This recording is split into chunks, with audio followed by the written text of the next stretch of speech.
A, a very good morning, students.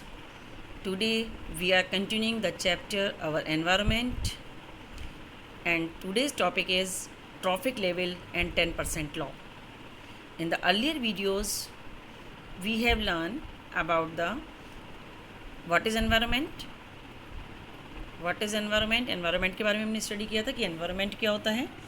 It is the sum total of all external factors, substances, living beings and conditions that surround an organism and influence the same without becoming its part. ठीक है, क्या मतलब हुआ इसका कि जितनी भी external चीज़ें हैं हमारे सराउंड है, चाहे वो कोई लिविंग ऑर्गेनिज्म है, एक्सटर्नल फैक्टर्स हैं या कोई सब्सटेंस है या कोई कंडीशन है. कंडीशन मीन्स जैसे कि हीट, कोल्ड, एक्सेट्रा, जो हमें इन्फ्लुएंस करता है लेकिन वो हमारी बॉडी का पार्ट नहीं है, उसको हम एनवायरनमेंट कहते हैं. It consist of both living and non living components, each of which has several sub components. The different components and sub components of the environment are interlinked and interdependent. ठीक है, तो जितने भी सब कंपोनेंट्स हैं वो आपस में इंटरलिंक्ड होते हैं और यही इंटरकनेक्शन को हमने क्या बताया था, इकोसिस्टम. इकोसिस्टम क्या होता है? The components interact with each other. कौन कौन से कंपोनेंट बताए थे? Biotic and abiotic. The interconnection या interlinked between the biotic and abiotic component is called ecosystem. ठीक है, फिर एक नई चीज़ आ गई, इकोसिस्टम. इकोसिस्टम क्या होता है? बायोस्फीयर को ही हम इकोसिस्टम कहते हैं.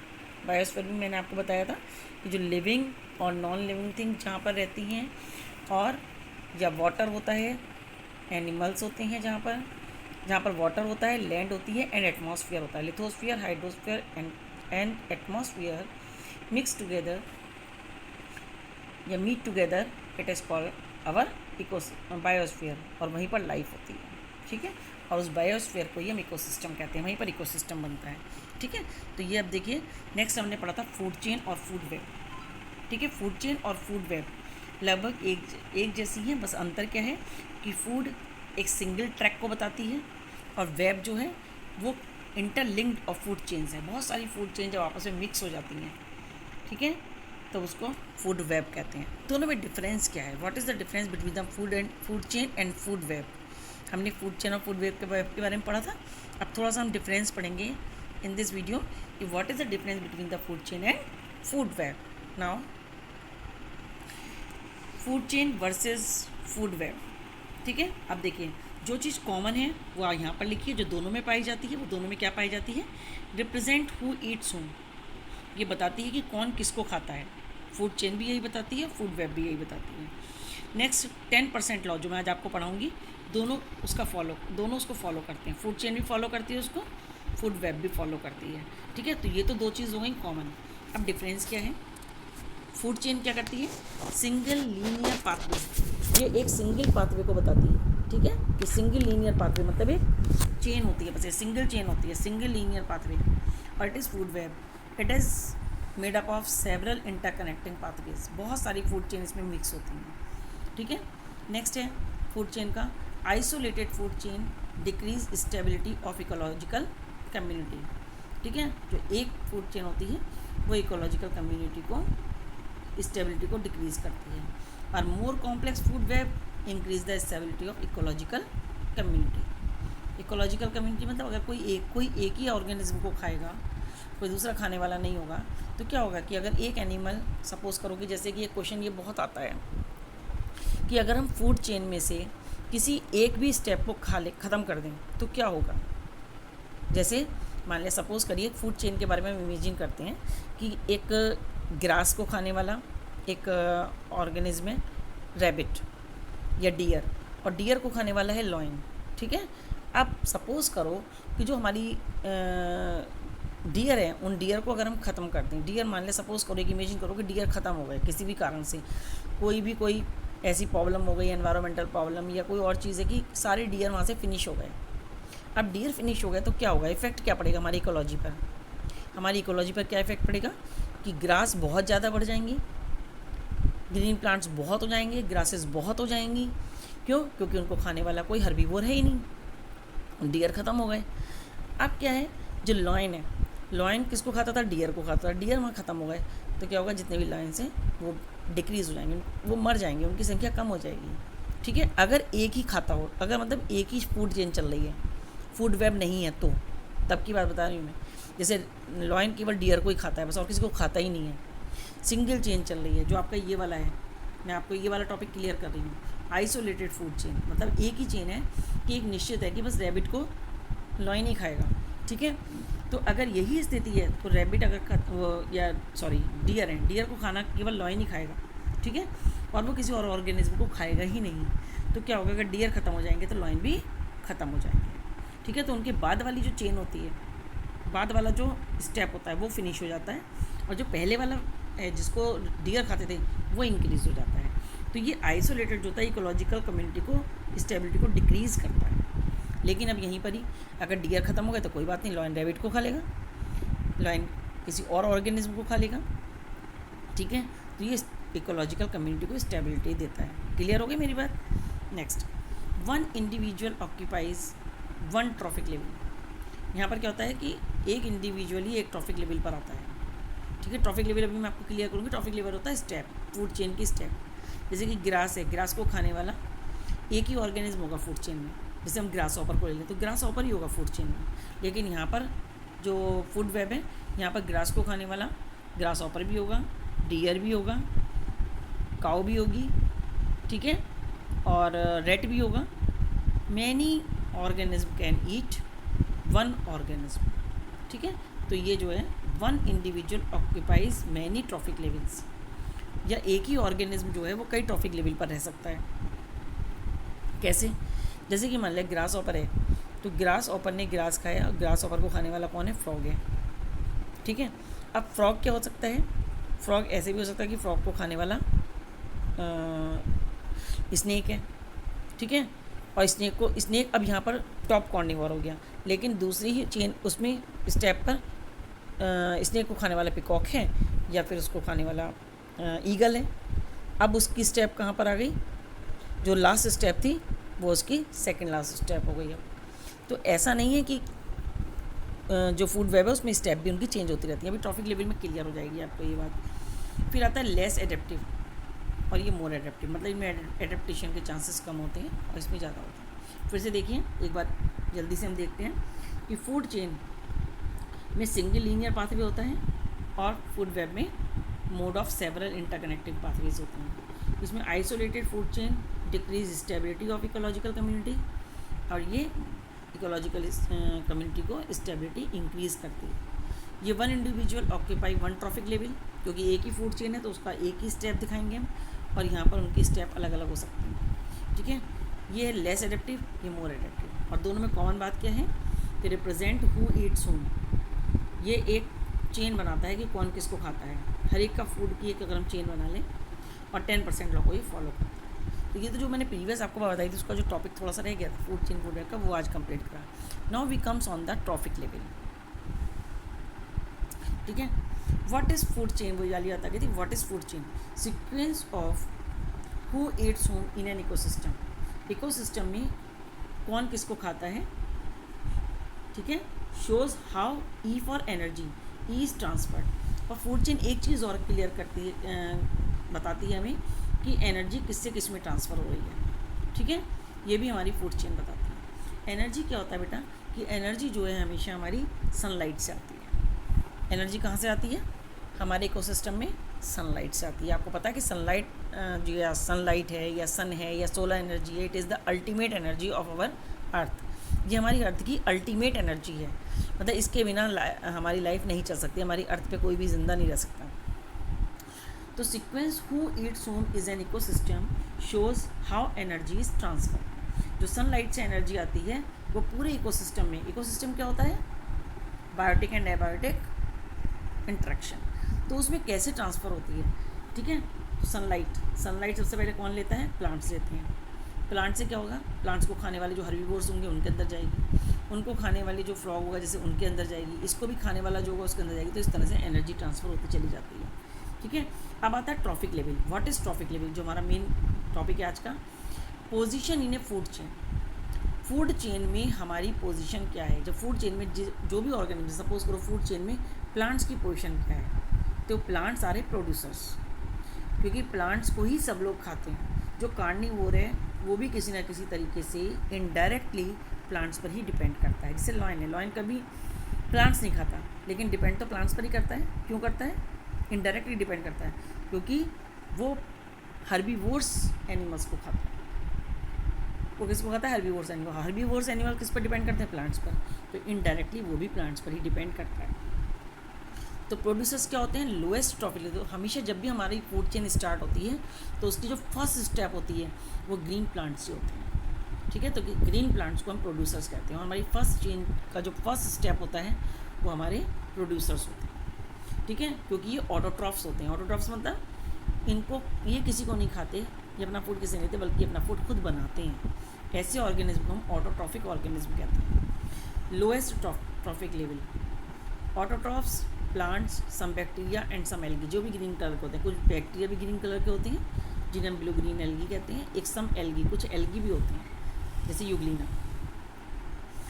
नेक्स्ट आता है प्राइमरी कंज्यूमर्स। अब जो प्रोड्यूसर्स को खाने वाले जो हर्बीवोर्स हैं उनको हम कहते हैं primary consumers.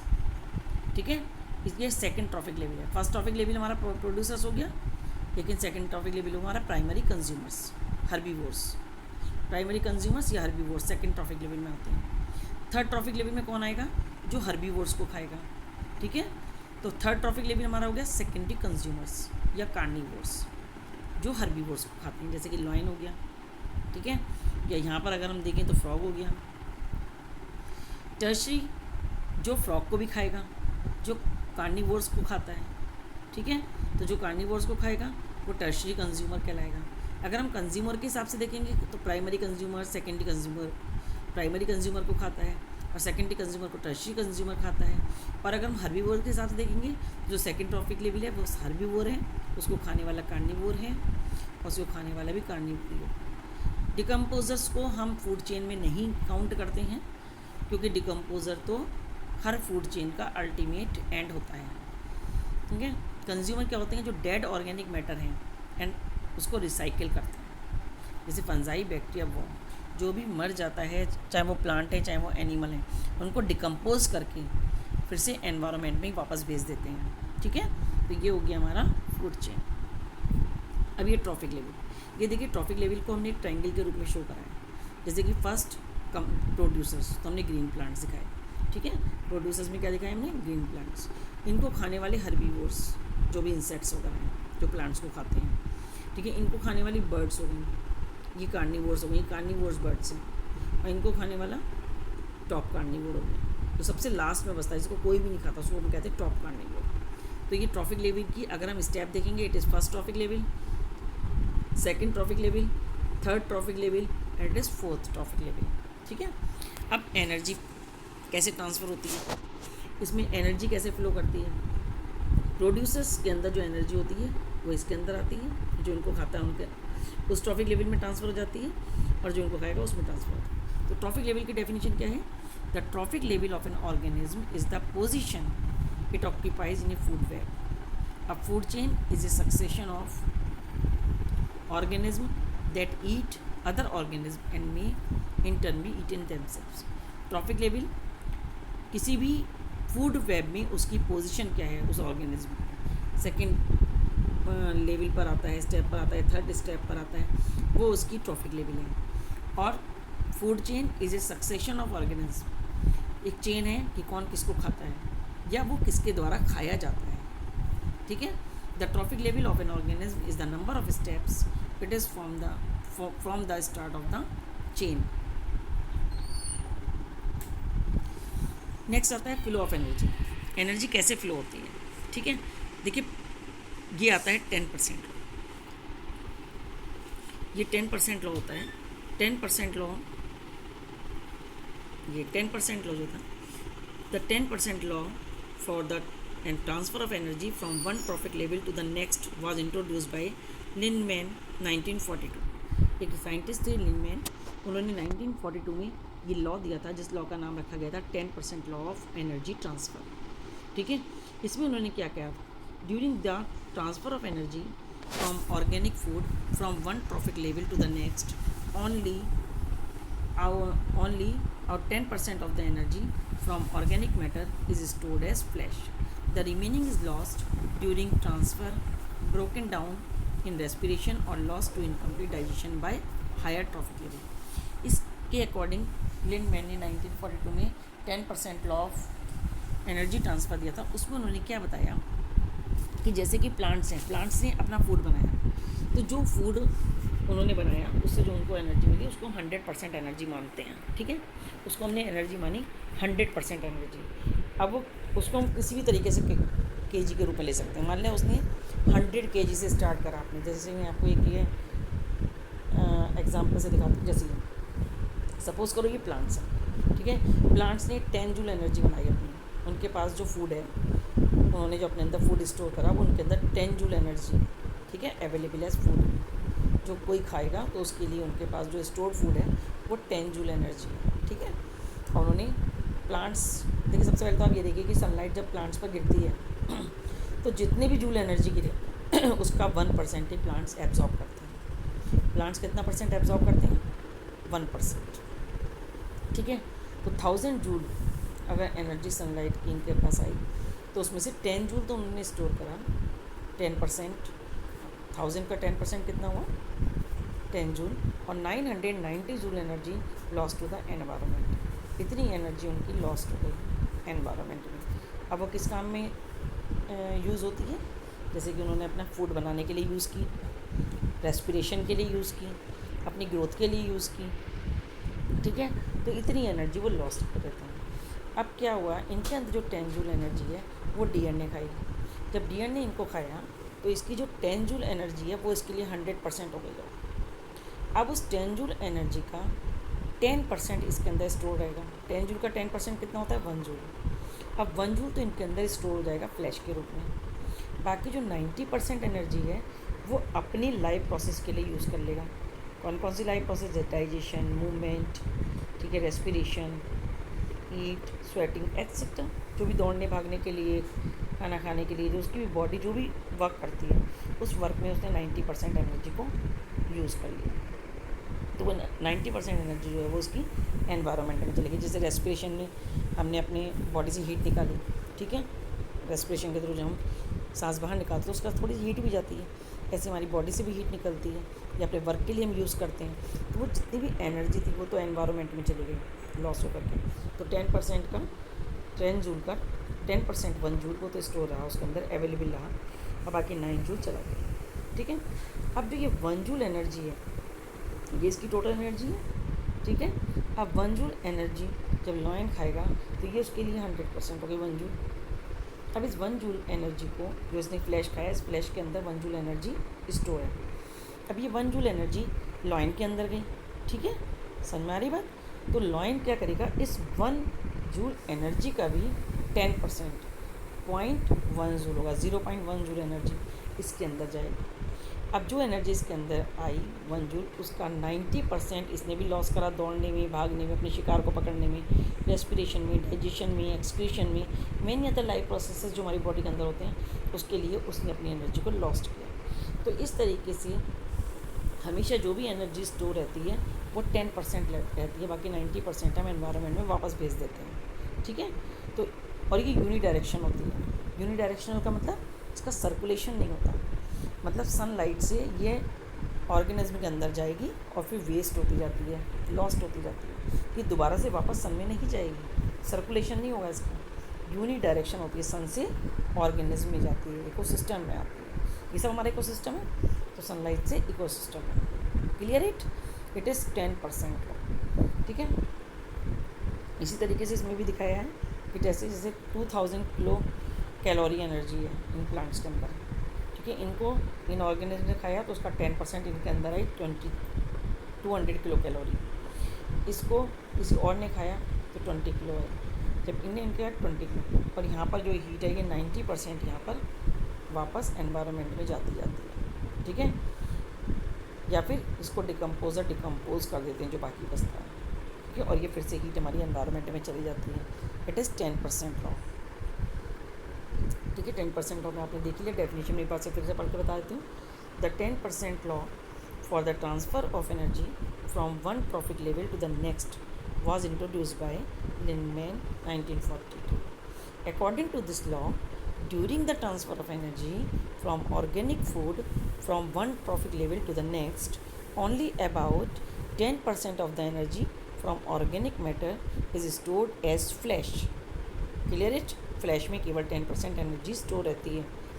The remaining is lost during transfer, broken down in respiration और lost to incomplete digestion by higher trophic level.